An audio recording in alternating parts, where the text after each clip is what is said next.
Yo, what's going on, guys? So, today I am back after like 2 weeks. Um, I haven't really been uploading much, to be honest. Got a bit tired and got really busy with real life stuff. But nonetheless, this is the quarterfinals for my campaign in the Sunnyshore League. So let's get right into it. So this is against Robert. And I forgot what week I played in, but our teams have changed since then. As you can see, I got Quagsire back, dropping, I believe, was Archeops or Gramble, and then I dropped Licky Licky for Mobile. I actually did that for a specific reason. I was basically, since we finished the regular season, obviously we then went into playoffs, and I picked up Mobile to counter team a certain someone, and I'll go into that in the relevant video. But yeah, here is Robert's new team.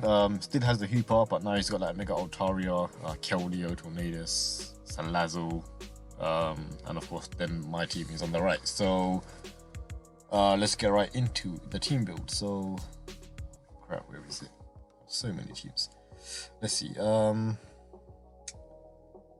not here.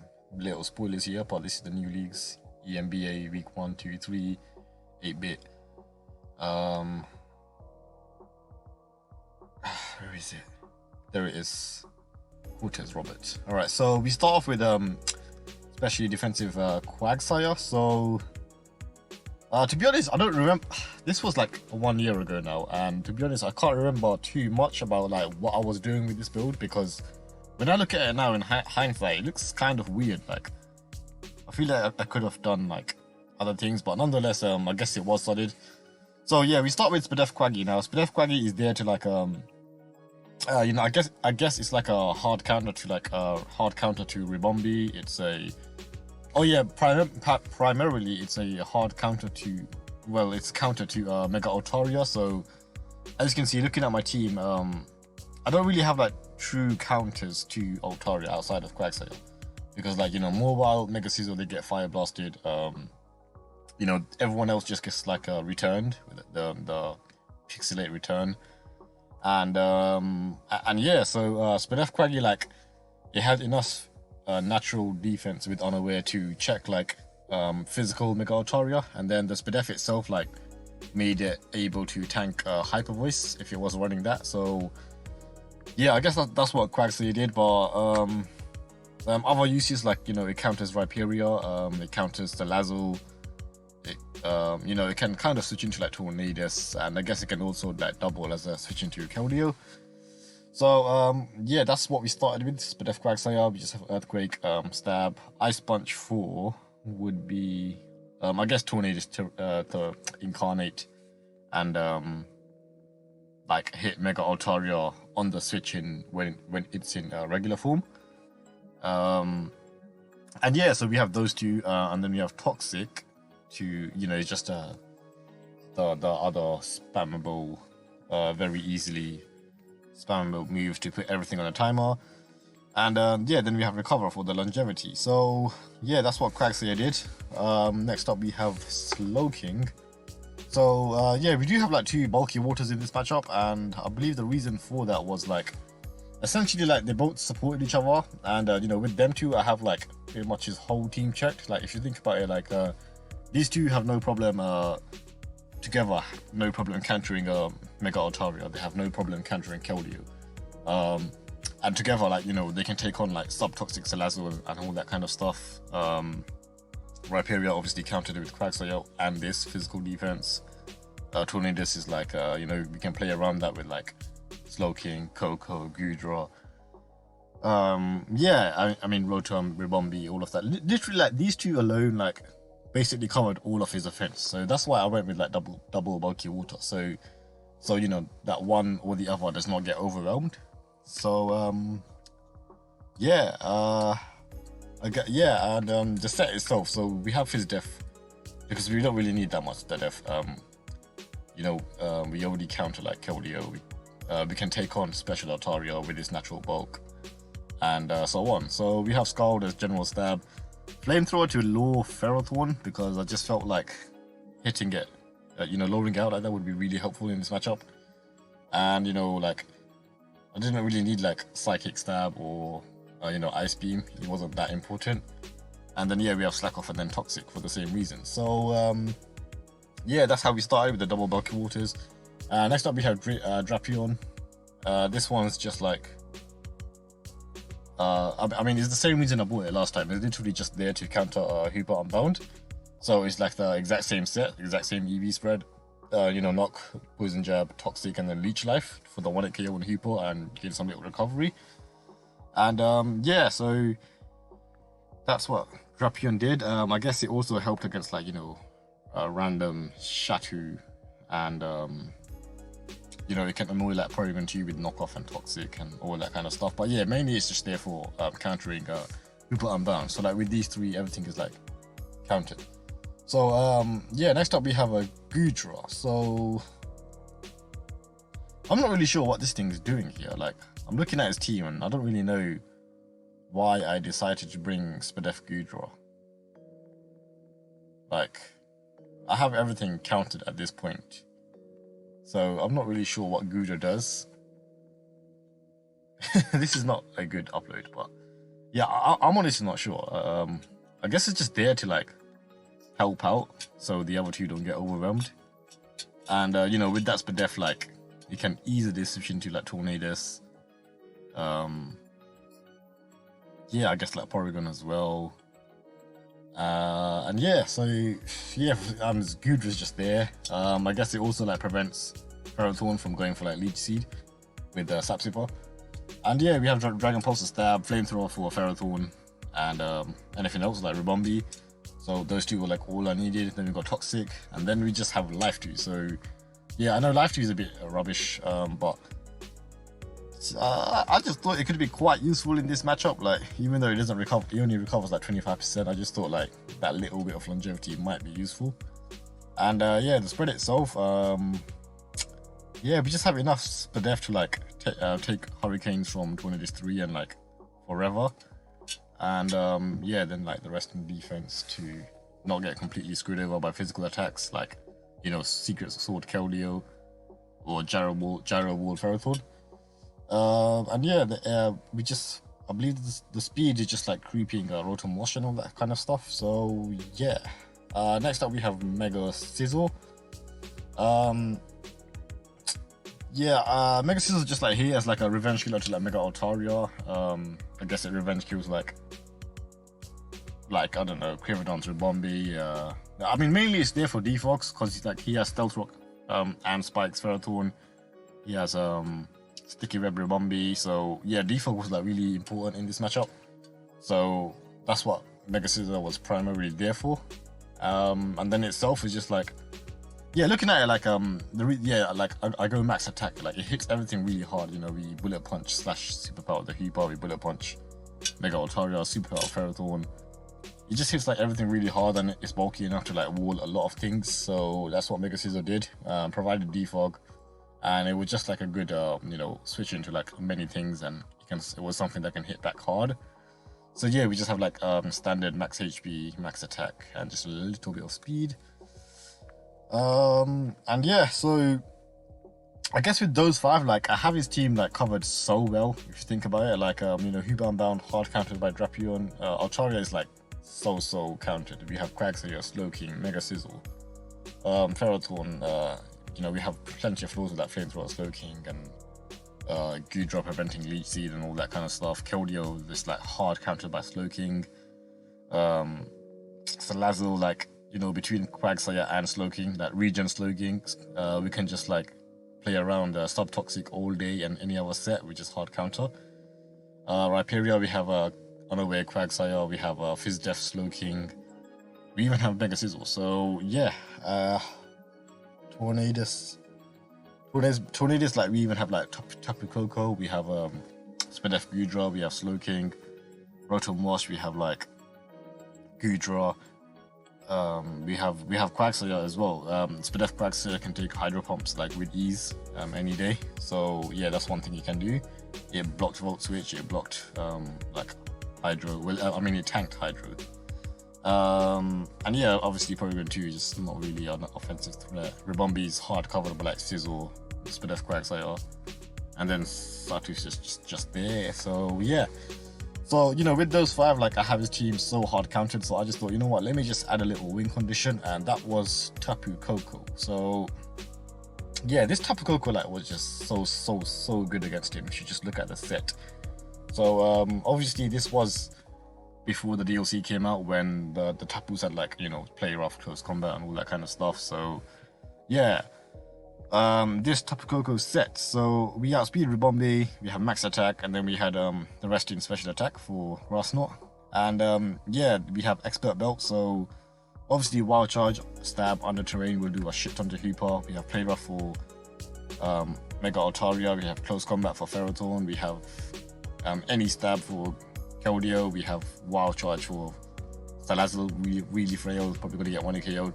Grassnot to just destroy Rhyperior, wild charge for Tornadus, wild charge for Rotom, close combat for Porygon, wild charge for Rimombi, and wild charge for Shatu. So if you just look at it, this outspeeds everything on his team, and straight up 1 KOs, or like comes very close to 1 KOing like his whole team. So this thing itself was like a fantastic win condition, and that's why I bought it. So yeah, essentially the idea is just to, like, you know, hardwall him with these 5, and, you know, like, whittle him down, chip away at him, and then Koko will just come in and clean up. So that was the plan, and we'll see how that goes in the battle. I'm just gonna jump right into the battle this time. Alright, so this is the battle. As you can see, he brings no Mega Altaria, fair enough. I guess I had plenty of counters, but yeah, these are the 6 he brang, and we're just gonna jump right into it. So turn 1, I lead Gudra, as he leads Salazzle. So Gudra was like a good lead against everything, if you think about it. Like, you know, he's not threatened by anything except like Choice Band Hooper, but we do have Drapion for that. And you know, it can like toxic the Porygon too, it can just flamethrower the Ferrothorn and anything else. It's just a good lead, it's a safe lead in any situation. So yeah, we lead Gudra as he leads Salazzle. So he obviously he's scared of Gudra. I have like potential Earthquake, plenty of bulk, he can't really hit me. So yeah, I go to my Slowking, not wanting to take the Toxic, and you know, Slowking with regen doesn't really mind the Toxic, so we both double out there. He goes to Porygon 2, I go to Slowking, and as he now yeah, he goes for actually, what am I doing? No. Alright, so he switches out to Porygon 2 as I go to Slowking. Yeah, right, yeah, and then he goes for Toxic and I go for my Toxic. So now we're both on timers, but I'm happier in this situation because I have regen, I don't mind Toxic too much, but Porygon 2 absolutely hates Toxic. So yeah, that's a trade-off I'm willing to do. And yeah, now I just go for a safe Scald. You know, I'm not threatened by this, and I enjoy the extra damage. So he doubles it to Hooper Unbound. Obviously this is not good for me. I'm gonna go right into my counter, Drapion. And as you can see, we tanked that, so it's not Choice Band, it's looking like probably Scarf or something, but yeah, we tanked that for days, as I now go for a safe knockoff, because he is obviously threatened, and you know, even if he stays in, knockoff at -1 is going to do plenty of damage. I'll take that any day. So yeah, as you can see, we knock off this thing's Chopple Berry, so I guess Mega Scizor likes that.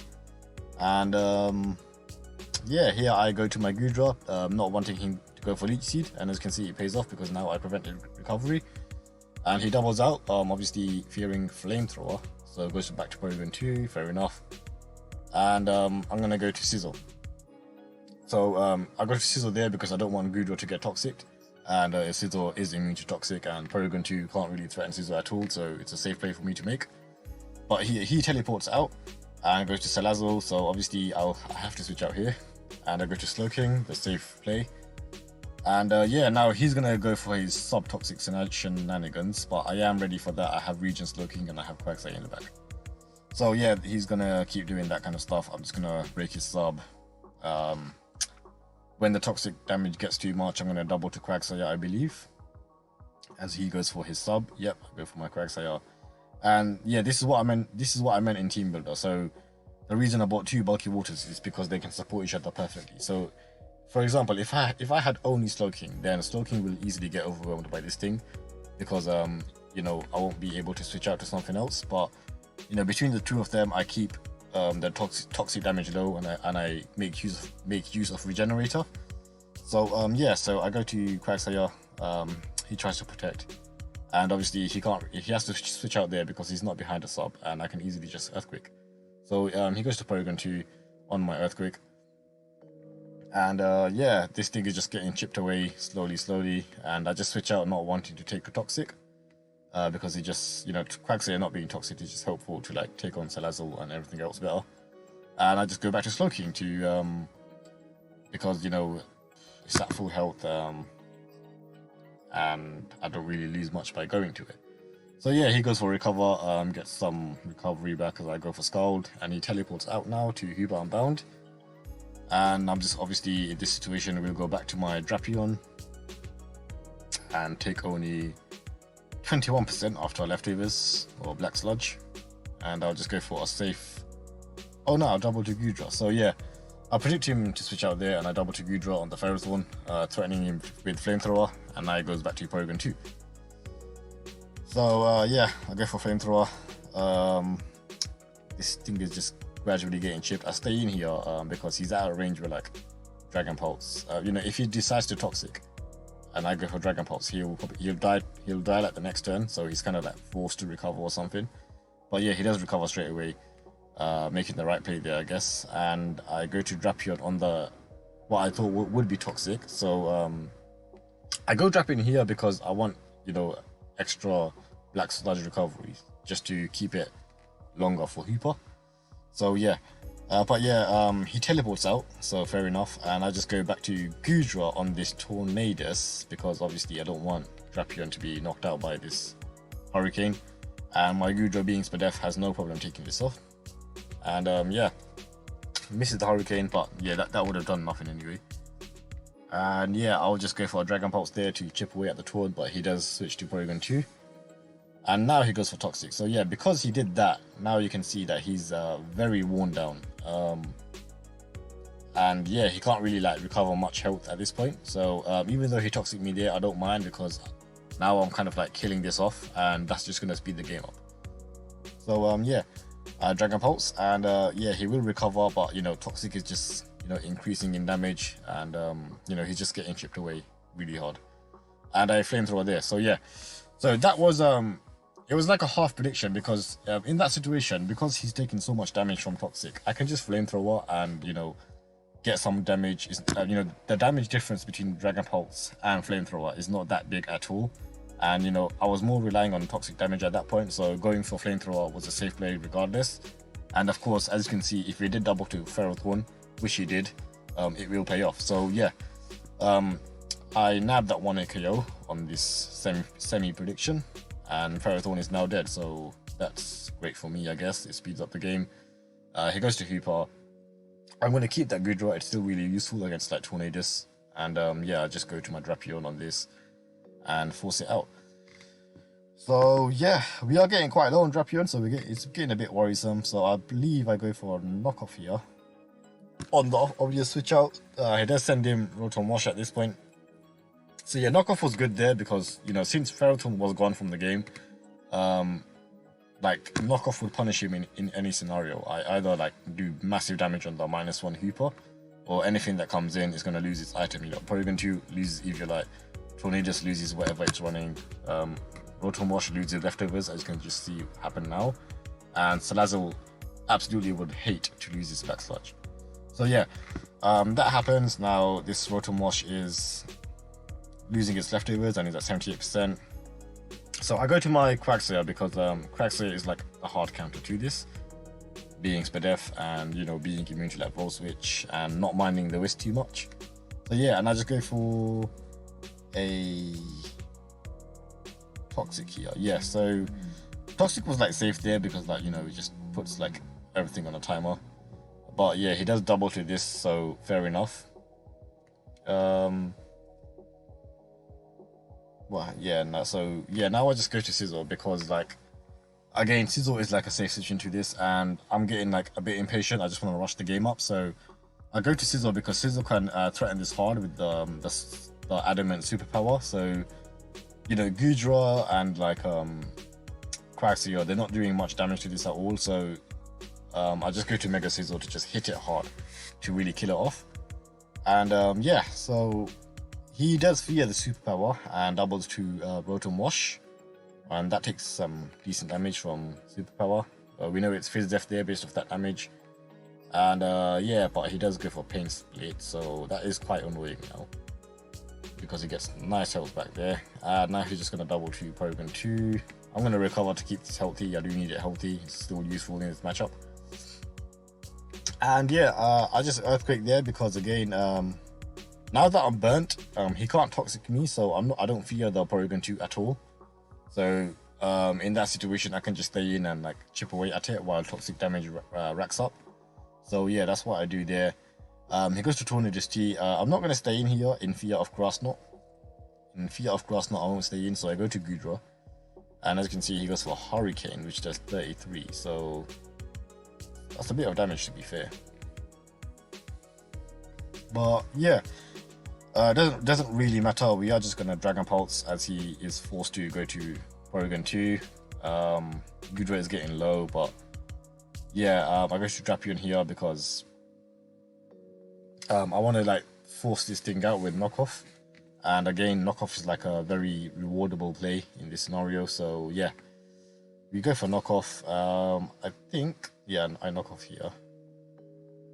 And I just go back to Quagsire on this being the hard counter it is. So what I'm thinking here, you know, I'm just playing super safe here because like Coco is there waiting in the back to clean up, and you know the game is going like it's basically opening up for Coco. Everything is getting chipped down slowly. So that's my game plan here. That's why I'm playing like so safe, you know, just not making too many aggressive plays and not minding to just like let his stuff recover, because I know Coco is waiting to just clean up. So yeah, as you can see, you know, he's Tornado skills off my Goodra. I don't mind too much. I'm just waiting for an opening for Coco to come in safely and clean up. So yeah, goes to Salazzle, is gonna do his little sub-toxic protection shenanigans. That's quite annoying. But yeah, again, I don't mind. I have 2 bulky waters to pivot around this thing, and you know I can do that all day as he wastes his PP. So yeah, I don't even have to go for moves. I literally just have to switch between them. Yeah, I just literally have to switch between them. And yeah, that's what I do. So he realizes like he can't really do much there. So yeah, and one other thing, Quagsire is now burnt, so he can't even Toxic my Quagsire. So I can literally just go to Quagsire and hard wall him. So yeah, he knows that and he switches out to Porygon 2. This is getting quite annoying now, this Porygon 2, but yeah, I don't really mind. Drapion's getting healthier and healthier with those leftovers recovery. We do just double to it and go for knockoff again, but he does have Rotom Wash. So here, I go for the Toxic because Drapion recovered enough to a range where I didn't mind taking a little damage from this. And I knew that because he was low, he was kind of forced to recover with Pain Split. So, you know, I don't lose much by staying in. So that's why I go for Toxic there, because now this thing is on a timer. I haven't lost any health. Well, I have lost like, I've lost like a minimal amount of health. It doesn't really matter. And it's definitely worth it to put this thing on a Toxic. So yeah, he goes for Pain Split. Now he's Toxic, so that's just going to rush the game up. We're just waiting to clean up with Coco. And I now go to my counter, but he doubles to Tornadus, fair enough. But I am Spadef, so I stay in and go for a Toxic. But that Hurricane does too much, so I'm kind of forced to switch out. And I believe I go to Slowking now on this Hurricane. Yep, and yeah, as you can see, that thing is quite a threat. But again, I'm not too scared. I still have Coco in the back, and I'm just gonna keep doing what I'm doing. So we get a Scald Burn here. Yeah, he U-turns out on my Slowking, I guess fearing like, I don't know, Thunder Wave or something, or like Scald Burn. But yeah, he U-turns out, and we get the burn on this Hooper. So that's great for me because now this Hooper's not a threat at all. Like I don't even need Drapion because it's burnt, so I can be a bit more aggressive now. And yeah, we just go to Drapion. Yeah, I mean, I don't care if he doubles to Salazzle, which he did, because if I knock off this thing's Black Sludge, then I basically shut down the set, because then he can't really go for like sub-toxic protect anymore because he's not going to be getting the recovery. So that's exactly what I do. And yeah, but obviously he doesn't want to take knockoff, so he goes to his burnt Hooper, which is I guess now useless, and we do knock off the what we now learn is a choice scarf. So yeah, Hooper is now dead. Scarf Hooper is dead. That's another opening for Coco because Coco does not want to take Scarf Gunk Shot, and we are just gonna get some extra recovery with Leech Life. But yeah, he does go to Rotom, but it doesn't really matter. Goes for a Pain Split. I go to use Mega Sizzle. Yeah, I guess what I'm doing here is just like playing around, getting his toxic damage up, and you know Quagsire is low, so Pain Split won't help him. And yeah, I will recover up because he's forced to switch out, and now he's gone to Porygon 2.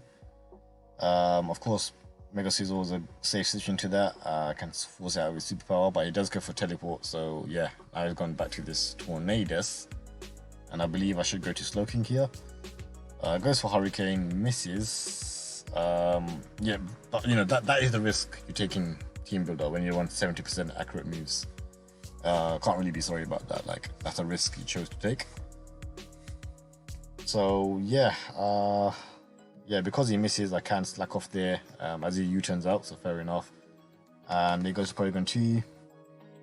I just slack off and go back to Mega Sizzle. And now he goes to Hooper, the burnt Hooper. So because he's burnt, I don't mind staying in, but I just go to Trapion anyway. So I believe I do that because I still need Slowking healthy for as I switch into Tornadus. So that's why I kept Slowking at full health as he reveals Energy Ball. Yeah, so as you can see, his Magician took my Black Sludge there, and then the Black Sludge killed him off. But yeah, I don't have the Black Sludge anymore. That ability Magician coming in use. Yeah, now he goes to Tornadus Terion. I'm still gonna keep this Drapion just because it's like useful as a knockoff user. And I just double to Tornadus, Slowking. He's gonna go for Hurricane and then U-turn out. But yeah, I am gonna slack off to keep the longevity, keep Slowking as a check, and basically it's all just like, you know, keep playing around, keep wearing him down, and then Coco's gonna come in. I'm not sure when it comes in, but yeah, you know, these turns are just like they're a cycle. I'm just gonna switch between stuff. He's gonna switch between his stuff, and then when he's low enough, and when Coco gets an opening to come in safely, that's when I'm just gonna clean up. So I believe that's how the game goes from now on. There's not really much else to commentate on. Yeah, so as you can see, he's just doing his little sub protect, whatever. I am burnt, I can't get toxic. I'm just gonna keep earthquaking. He should switch out now. Oh, he goes for protect. I'm just gonna keep earthquaking. What's next? Do I switch out now? No, he goes for a substitute. So yeah, I mean, I do win in this situation. He can't recover much more than I can. And as you can see, he is getting like gradually walled down. So I go for a cheeky prediction there, trying to go for Ice Punch on like the potential Tornadus. But yeah, I'm in a position where like I can make those kind of predictions because I really don't lose much at all. And as you can see, Quagsire is just gonna wall this, and I'm just gonna skip these turns until something happens. Okay, yeah. So I get impatient and just because Quagsire is like losing PP on Earthquake, I just kind of like switch to Slowking. And yeah, so you know his PP is running out on his like sub protects. He's got like 6 protects left at this point. Is that 6 now? He's got 7 protects left, 9 substitutes. So yeah, I literally just like double between Slowking and Quagsire as this thing wears out its PP. So yeah, I Scald here, trying to break the sub or whatever he does. And I should go to Quagsire, no, Mega Sizzle here. Yeah, I believe I go to Mega Sizzle just to, 1, to keep Slowking healthy, and 2, to not let this thing get too much pain split recovery. So yeah, here I just go to Drapion because it's kind of expendable. We are just gonna knock off, but he does kill me with Hurricane. Fair enough. And now Coco can come in. So yeah, Coco now in. It gets a free switch in. And it's in a position where it can win because, you know, well, just watch now because I speed and kill this. He does go to Porygon 2 trying to counter me, but you know, he's not going to take a Wild Charge followed by Expert Bell Close Combat and Toxic Damage. So yeah, the Porygon 2 is dead. The Rotomosh at that range is going to die. This is obviously going to die. And yeah, I believe that is good game. The game plan worked exactly how I planned it. Coco is here to clean up. Rotom's gonna die, and then that's gonna die, and that is good game to Robert. We do win the quarterfinals and now advance to semi-finals. So good game to Robert, and I'll see you